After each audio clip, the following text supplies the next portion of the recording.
અરે ઓછું નાક પણ અસલી નાક. MDH કાશ્મીરી લાલ મરચાની પાવડર. ગુજરાતમાં ઘૂસણખોરો સામે કાર્યવાહી મુદ્દે ગૃહ રાજ્યપ્રધાન હર્ષ સંઘવીનું મોટું નિવેદન સામે આવ્યું છે. હર્ષ સંઘવી સાથે TV9 એક્સક્લુઝિવ વાતચીત. એક પણ ગેરકાયદે બાંગ્લાદેશીને છોડવામાં નહીં આવે તેવું સ્પષ્ટ જણાવ્યું છે. બાંગ્લાદેશી ઘૂસણખોરોને શોધી તેમને રિપોર્ટ કરવામાં આવશે. ચંડોળા તળાવનું કામ 3 ફેઝમાં ચાલી રહ્યું છે. પ્રથમ ફેઝમાં 1.5 લાખ ચોરસ મીટર જગ્યા ખાલી કરવામાં આવી હોવાનું પણ જણાવ્યું. બીજા ફેઝમાં જમીન પર કબજો કરનારા અસામાજિક તત્વો સામે કાર્યવાહી થશે. તળાવની આસપાસ ઝૂંપડાઓમાં સર્વેની કામગીરી ચાલુ હોવાની વાત કહી. જમ્મુ કાશ્મીરની અંદર જે આતંકી હુમલો થયો ત્યારબાદ તમામ જે રાજ્યની જે સરકાર છે તે એલર્ટ મોડ ઉપર જોવા મળી રહી હતી. ત્યારે ગુજરાત સરકાર અને ગૃહ વિભાગ દ્વારા ગુજરાત નહીં પણ દેશભરની અંદર સૌથી મોટું ડિમોલેશન એટલે અમદાવાદ ખાતે આવેલું ચંડોળા જે તળાવ છે તેનું ડિમોલેશન કરવામાં આવ્યું હતું. આખું ડિમોલેશનનો પ્લાન કઈ રીતે બનાવવામાં આવ્યો હતો, કઈ રીતે તેને ડિમોલેશન દૂર કરી શકાય, અસામાજિક ઇસમો જેમનું ઘર બનાવ્યું હતું તેને સુધી કઈ રીતે પહોંચી શકાય, એ આખી તૈયારી કઈ રીતે કરવામાં આવી હતી. તો આપણી સાથે ગુજરાત રાજ્યના ગૃહમંત્રી હર્ષભાઈ સંઘવી જોડાયા છે, તેમની સાથે વાત કરીશું. કારણ કે આ 1-2 દિવસનું નહીં પણ છેલ્લા 1 મહિનાથી આખી આ જે કામગીરી છે તે કરવામાં આવી રહી હતી.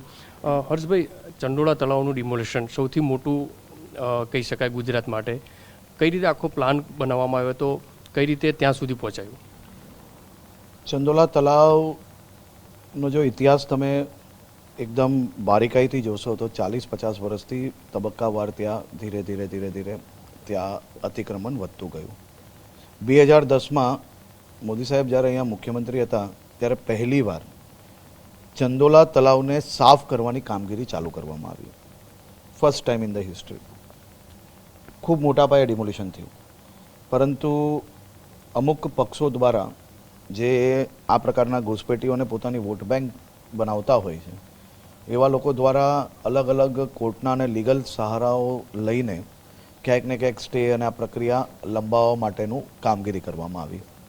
ઘણા વર્ષો સુધી રાજ્ય સરકારે સાહેબે આપેલી દિશામાં કામગીરી કરી અને સ્ટે વેકેન્ટ કરાવવામાં સફળતા પ્રાપ્ત થઈ. સ્ટે વેકેન્ટ થતાં જ તમે જુઓ તો 8 મહિનાની અંદર અમે લોકોએ સૌથી પહેલાં જુઓ તો તમે ત્યાંથી 72 બાંગ્લાદેશીઓ પકડ્યા, જેમાંથી 48 જેટલા ડિપોર્ટ બી થઈ ગયા છે.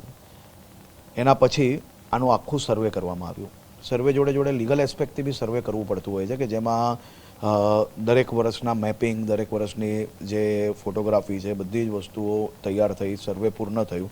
અને સર્વે પૂર્ણ થયા પછી નક્કી કરવામાં આવ્યું કે પહેલો ફેઝ, સેકન્ડ ફેઝ અને થર્ડ ફેઝ. ફર્સ્ટ ફેઝની તારીખો નક્કી કરવાની બાકી હતી. મુખ્યમંત્રી શ્રીના માર્ગદર્શનમાં આખું પ્રેઝન્ટેશન થયું. પ્રેઝન્ટેશન પછી અનેક વિષયો પર ચર્ચા થઈ અને 3 ફેઝ અમે બનાવેલા હતા. અને ફર્સ્ટ ફેઝની કામગીરી એ હમણાં જ આપણે જોઈ શક્યું છે કે દેશભરનું સૌથી મોટું ડિમોલેશન એ પહેલીવાર દેશમાં આટલી મોટી સંખ્યામાં બુલડોઝર હોય, સ્ટાફ હોય, પોલીસ સ્ટાફ હોય, બધા જ લોકોને સાથે રાખીને ડિમોલિશનની કામગીરી ચાલુ કરવામાં આવી અને પૂર્ણ કરવામાં આવી છે. આ ફર્સ્ટ ફેઝમાં 1.5 લાખ મીટર જેટલી જગ્યાઓ ખાલી કરવામાં આવી છે. ડિમોલિશન પૂર્ણ થતાં જ માત્ર ખાલી જગ્યા નહીં મૂકવી હતી, કાટમાળ હટાવવો બી તમે વિચારો કે 1.5 લાખ મીટર જગ્યાનો કાટમાળ હટાવવાનો. કાટમાળ હટાવવાની સાથે જ બધે સરાઉન્ડિંગ પ્રોટેક્શન વોલ બનાવી. પ્રોટેક્શન વોલ જોડે આવનારા 10 દિવસમાં ત્યાં પાણી ભરી લેવાનું અમે લોકોએ ટાર્ગેટ રાખ્યું છે. એની બી કામગીરી એક દિશામાં એની કામગીરી ચાલે છે. તો 1.5 લાખ મીટર જગ્યાને બાકીનું જે તળાવ ખાલી હતું એ બધું જ જો ભરવું હોય તો કેટલી મોટી વ્યવસ્થાઓ જોઈએ. અને એક બાજુ ટીમ એની કામગીરીમાં લાગી છે. આ કામગીરી પૂર્ણ થતાં જ કાટમાળ હટાવવા જોડે, સરાઉન્ડિંગ વોલ જોડે, પાણી ભરવા જોડે એક ટીમને ફેઝ 2ના સર્વેમાં લગાડેલી છે. ફેઝ 2નું સર્વે ઓલરેડી ચાલુ થઈ ગયું છે. એ ફેઝ 2ના સર્વેની અંદર ખાસ કરીને ત્યાં જે ઝૂંપડાઓ છે એની સંખ્યા શું છે, લોકો કેટલા છે, અને એમાંથી પાછું કોઈ બાંગ્લાદેશી બચી નથી ગયું, કોઈ ઘૂસપેટી બચ્યું નથી, ત્યાં કેટલા ક્રાઇમ થયા છે એ એંગલ બી મેપ કરવામાં આવશે. અને એની જોડે ટોરેન્ટ પાવરને બી નોટિસ આપવામાં આવી છે કે ત્યાંથી બધા જ કનેક્શનો જે છે કાપી લેવા, જેના કારણે ડિમોલિશન દરમિયાન જ્યાં ફેઝ 1 છે ત્યાં પાવર કનેક્શનને બધું કપાઈ ગયેલું હતું. ફેઝ 2 જે એરિયા છે ત્યાં પાવર કનેક્શન હજી ચાલુ છે. એની આખી પ્રક્રિયા પૂર્ણ કર્યા પહેલાં જો ડિમોલિશન કરીએ તો કોઈને કરંટ લાગી શકે છે, કોઈક જાનહાનિ થઈ શકે છે. એટલે પ્લાનિંગ મુજબ ફેઝ 2નું બી પ્લાનિંગ અમે લોકોએ હાથમાં લઈ લીધું છે અને સાથે સાથે ફેઝ 3નું બી પ્લાનિંગ ચાલુ કરી લેવામાં આવ્યું છે. મુખ્યમંત્રીશ્રીનો મક્કમ નિર્ધાર છે કે સંપૂર્ણ ચંદોલા તલાવ આપણે સાફ કરશો અને મને વિશ્વાસ છે કે ખૂબ ઝડપથી આ કામગીરી પૂર્ણ કરવામાં આવશે. ડિમોલિશન વખતે મોટા પ્રમાણમાં બાંગ્લાદેશી ગેરકાયદેસર રહેતા હતા, એ લોકોને પકડી પાડ્યા છે. તેમના જે પુરાવા પોલીસ દ્વારા તપાસ કરી એ કંઈક ને કંઈક બંગાળના કનેક્શન નીકળે છે, ગેરકાયદેસર બનાવવામાં આવ્યા છે.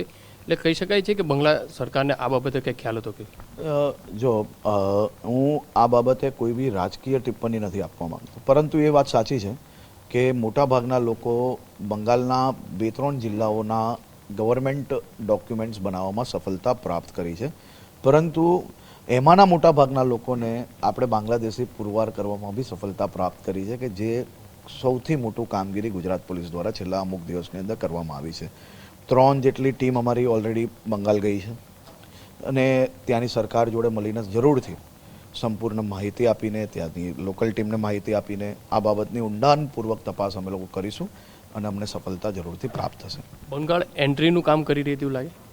જરૂરથી બાંગ્લાદેશ અને બંગાળની બોર્ડર સાથે છે, બંગાળથી જ આ બધા લોકો એન્ટ્રી થઈ છે અને આપ જોઈ શકો છો સલંગ 2 દિવસથી બંગાળથી આવતી ટ્રેન હાવરા એક્સપ્રેસમાંથી બી આપણે 2 દિવસ સલંગ ઉપરી ઘૂસપેટીઓને પકડવામાં સફળતા પ્રાપ્ત કરી છે. આવનારા સમયની અંદર ફેઝ 1-2નું તો કામ છે. 3ની અંદર કયા વિસ્તારો અને અસામાજિક ઇસ્યુમાં તે વિસ્તારની અંદર હશે તો તેમને કઈ રીતની ચેતવણી, કઈ રીતની સફાઈ હતા? હજી સુધી મેં એક બી અસામાજિક તત્વોને છોડ્યા નથી અને આમાં બી છોડશું નહીં. પહેલા ફેઝમાં જેટલા લોકોએ કબજો કર્યો હતો એ લોકો પર બી કેસ કર્યો છે. ફેઝ 2 ને ફેઝ 3માં જેટલા લોકોએ આ બસ્તીઓ બનાવીને ભાડે આપેલી છે એ લોકો પર બી આ જ પ્રકારના કડક પગલાં ભરવામાં આવશે. કેટલાક રાજકીય પક્ષોએ મુખ્યમંત્રીને મળીને આ બાબતે કે જે બીજા લોકો જે લીગલી રહે છે તેમને પરેશાન ન થાય તે માટે કંઈક રજૂઆત કરી છે, તો એમાં એ લોકોને કઈ રીતે અલગ તારવામાં આવી રહ્યા છે? આમાં એવું હોય કે કોઈ બી વ્યક્તિ લીગલ રહેતું હોય કે કોઈ બી વ્યક્તિ ખરેખર જો ઘૂસપેટી ના હોય, કોઈ બી વ્યક્તિની પાસે લીગલ ડોક્યુમેન્ટ્સ હશે, કોઈ બી વ્યક્તિના પોતાના નામની જગ્યા હશે, તો જરૂરથી એને કોઈ બી પ્રકારની તકલીફ ના જ પડવી જોઈએ અને નહીં જ પડશે. પરંતુ કોઈ ઘૂસપેટીઓને કોઈ સહારો આપવાનો પ્રયાસ કરશે તો એની ચલાવી લેવામાં આવે. કેટલાક રાજકીય લોકો પોતાના રોટલા શેકતા હોય આખી, એવું લાગે? મેં તમને કહ્યું એમ આ કામ એ મારું ઇન્સ્ટિટ્યુશનલ વર્ક છે. હું આમાં કોઈ બી રાજકીય ટિપ્પણી હમણાં સુધી આપી નથી ને નહીં જ આપીશ, પરંતુ મને જે કામ સોંપવામાં આવ્યું છે એ કામગીરી પૂર્ણ કરવામાં આવશે. જે બાંગ્લાદેશી ગેરકાયદેસર જે પ્રવેશ કર્યા હતા તેમને ફરીથી પાછા મોકલાયા છે, આવનારા સમયની અંદર પણ મોકલાશે. તો ફરીથી ગુજરાત અથવા તો બીજા રાજ્યોની અંદર ન જાય આવે, અથવા ખાસ કરીને આપણા ગુજરાત રાજ્ય અલગ અલગ શહેરોની અંદર, તેના માટે ગૃહ વિભાગ આવનારા સમયની અંદર કઈ રીતનું પ્લાન રહેશે? સૌથી પહેલાં આવા લોકોને કોઈ બી પ્રકારની નોકરી ના મળે અને અમે બધી જ ઇન્ડસ્ટ્રીઝને આ બાબતનું એક પરિપત્ર બી મોકલી રહ્યા છે કે જેમાં કોઈ બી ઇન્ડસ્ટ્રીઝ જો આ પ્રકારના લોકોને વગર ડોક્યુમેન્ટ્સે જો નોકરી આપશે અને આ પ્રકારના લોકો પકડાશે તો ખૂબ ગંભીર પગલાં અમે લોકો ઇન્ડસ્ટ્રીઝ પર બી ભરીશું. અત્યાર સુધી ચંડોળા તળાવ કાગળ ઉપર હતું, પણ સામાન્ય વ્યક્તિ ત્યાં સુધી કઈ રીતે જઈ શકશે? કેટલા સમય લાગશે હજુ ત્યાં સામાન્ય વ્યક્તિ પોતાના પરિવાર સાથે ત્યાં ફરવા જઈ શકશે સુરક્ષિત? તમારા અને મારી ઉંમરના લોકોએ ચંદોલા તળાવ હંમેશા સૂકું જ જોયું છે, પરંતુ જરૂરથી 40-50 વર્ષથી કોઈ ત્યાં પાણી જોયું નહીં હશે મોટા ભાગે. પહેલી વાર ગુજરાતની ભારતીય જનતા પાર્ટી સરકાર દ્વારા ચંદોલા તળાવને ફરી તળાવ બનાવવાની કામગીરી ચાલુ થઈ ગઈ છે. ખૂબ ઝડપથી તમને ત્યાં તળાવમાં પાણી ભરેલું દેખાશે અને આજુબાજુમાં હજી બી જે લોકો ડિમોલિશન બાકી છે ને રહેતા હશે એ લોકોને ખાસ કરીને મહાનગરપાલિકા દ્વારા બી અવગત કરવામાં આવ્યા છે કે પાણી જે ભરાશે એટલે પાણી વધશે, એટલે તમામ લોકોએ આજુબાજુનું જે છે સુરક્ષા માટે બી ખાલી કરી લેવું જોઈએ અને જો ઝડપથી નહીં થશે તો એ લોકો પર બી પગલાં ભરવામાં આવશે.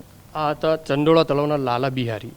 આવા તો અનેક શહેરોની અંદર પણ આવા કંઈક માથાભારે ઇસમો છે, તેમની ગૃહ વિભાગ તરફથી શું ચેતવણી તમારી? ચેતવણી ક્યાં આપવાની હોય? છેલ્લા 1 મહિનામાં કામગીરી કરી જ લીધી છે. ગુજરાતના ખૂણે ખૂણે આવા અસામાજિક તત્વો પર જે સરકારી જગ્યા પર દબાણ કરેલું હતું એવા લોકોને પર બુલડોઝર ફેરવી જ લીધા છે અને હું આ બાબતે અસામાજિક તત્વોની સામે ક્યારેય કોઈ માત્ર ચેતવણી નહીં પરંતુ કામગીરી કરી લેવામાં વધારે માનું છું. સાહેબ એક છેલ્લો સવાલ કે ચંડોળા તળાવ હતું તે સ્થાનિક પોલીસ, સ્થાનિક કોર્પોરેશન, સ્થાનિક મહાનગરપાલિકાને શું અત્યાર સુધી આ બાબતે કોઈ નજર અંદર હતો કે નહીં?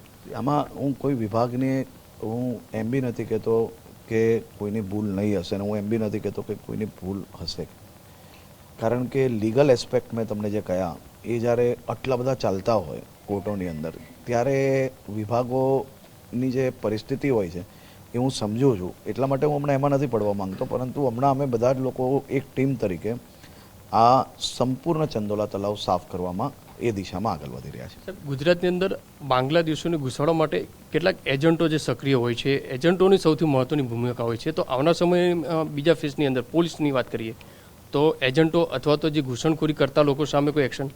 કોઈ એજન્ટ હમણાં ગુજરાતે છોડીને ભાગી ગયા છે અને અનેક તો દેશે છોડીને ભાગી ગયા છે, અને આવા એજન્ટ હવે જોઉં છું કેવી રીતે આવે છે. આ હતા ગુજરાત રાજ્યના ગૃહમંત્રી. જે રીતે ચંડોળા તળાવની અંદર ગુજરાતના નહીં પણ દેશભરનું સૌથી મોટું ડિમોલિશન તે કરવામાં આવ્યું છે, અને ખાસ કરીને અસામાજિક ઇસમો છે અને જે એજન્ટો છે તે ગુજરાત નહીં પણ દેશ છોડીને ભાગી ચૂક્યા છે, કારણ કે જે રીતે ગૃહ વિભાગ છે તે એક્શનમાં આવી છે. કેમેરામેન સંજય ચંડલ સાથે બલદેવ સુથાર, TV9 સુરત. MDH ચણા મસાલા. હવે છોલા હોય કે ચોળા, સફેદ ચણા હોય કે કાળા ચણા, બધું મજેદાર બનશે. MDH